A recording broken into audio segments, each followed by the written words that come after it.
Today we're going to slice into Canada's most popular bread brands, and what we're going to find is a pretty wild story. We're talking chemical additives, giant corporations, and this really clever illusion of freshness. So let's get right into it. So let me just start with this question. What if all those choices you see in the bread aisle, what if they weren't really choices at all?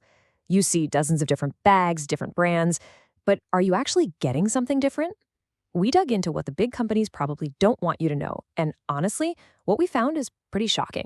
Okay, so let's start where everyone does, standing right there in the grocery store aisle. This is where the whole illusion begins, right? You've got all this colorful packaging, familiar logos, and it's all designed to make you feel like you're choosing between these unique, high-quality bakeries. I mean, think about it. Names like Wonder Bread and Dempster's, they've been in Canadian homes forever.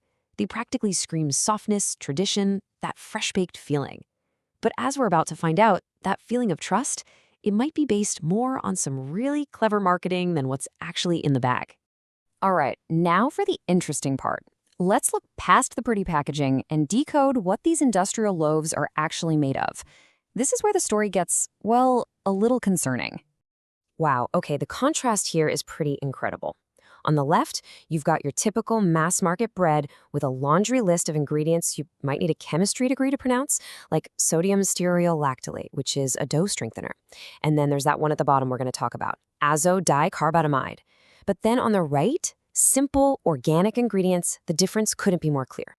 So what in the world is azo-dicarbonamide? Well, it's a dough conditioner.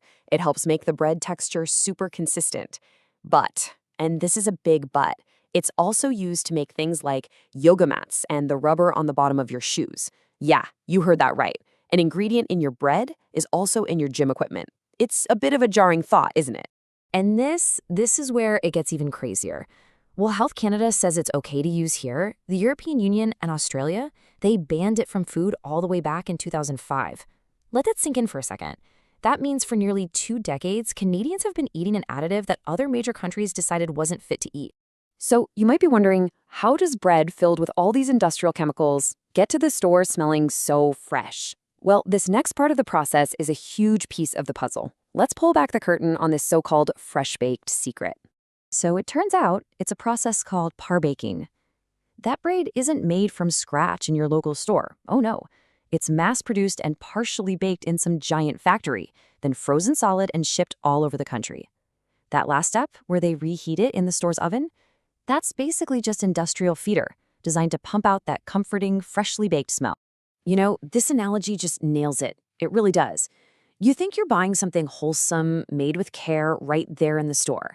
But what you're really getting is a reheated, highly processed product that was engineered weeks ago in a factory specifically designed to survive a long, cold trip in a freezer. And all this leads to another big question. If the ingredients are so similar and the process is the same, why are there so many different brands on the shelf? Well, the answer comes down to who actually owns that shelf space. As you can see here, the Canadian bread aisle is basically controlled by just a few huge corporations.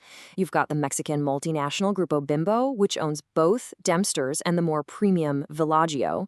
Then here at home, Weston Bakeries owns the classic Wonder Bread and the supposedly healthier Country Harvest. This isn't really competition, it's just market domination. So here's the bottom line. That feeling of choice you have, it's pretty much an illusion.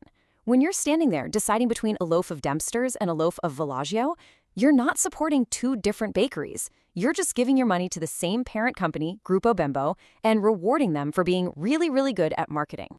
And this whole corporate ownership thing has a direct impact on the price you're paying at the till. So let's break down the true cost of this industrial bread and see what you're actually paying for.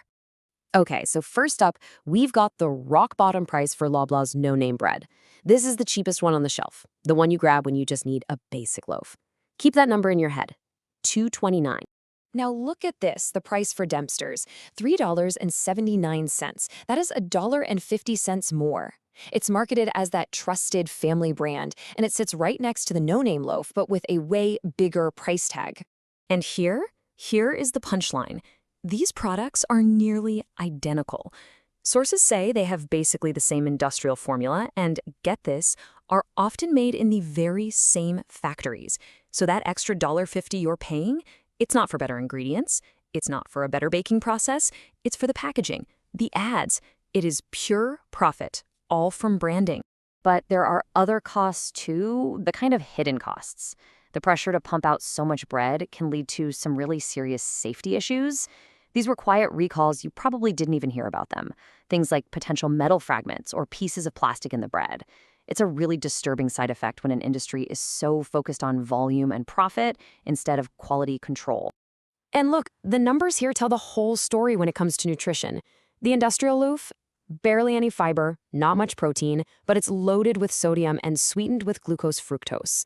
The sprouted grain loaf, though, it's got more than double the fiber, a lot more protein, way less sodium, and no added corn syrup. The difference is just night and day.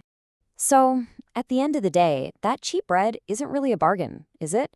The trade-off is crystal clear. Yeah, you save a couple of bucks at the checkout, but you're paying for it with refined flour, chemical additives that are banned in other countries, and a product that's just, well, nutritionally empty. That's the real cost. And all of this leaves us with one last, kind of unsettling thought.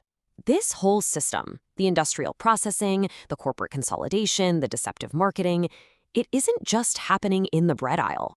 So the real question we have to ask ourselves is, if this is the story of bread, what other secrets are hiding in plain sight in the rest of your grocery cart?